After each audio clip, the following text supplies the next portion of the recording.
Kagtuto, tingnan nyo yung talong ko, oh. Ang lalaki, oh. Oh, ang haba pa.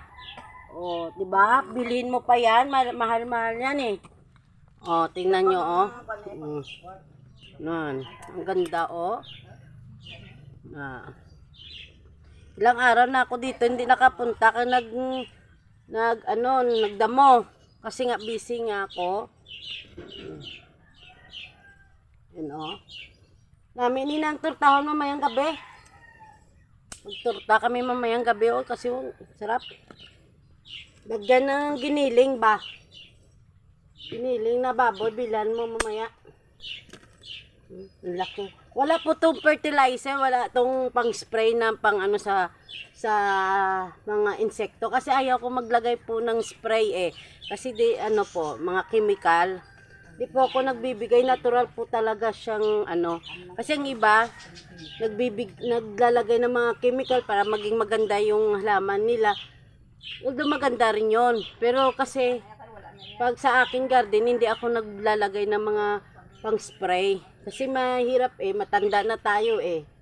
Kaya ko na may spray. Tingnan niyo, ang lalaki, oh.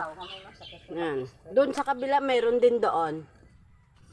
Kaya magtanim tayo ulit ng mga talong kasi ano, eh.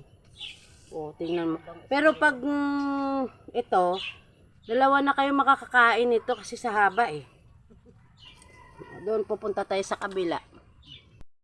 Kabila to, oh. Hindi, no? Tatanggalin na namin to kasi ano, eh.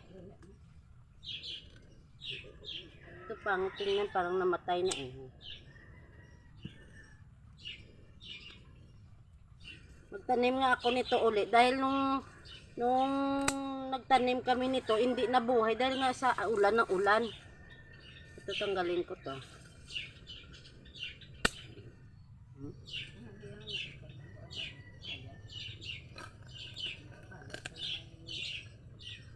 Tingnan niyo po, oh, lalaki. Ito, tingnan yung mga okra ko, oh, na pwede na ito magulay. So, susunod na lang namin tanggalin yan kasi ano, eh, di man kami maggulay ngayon, eh.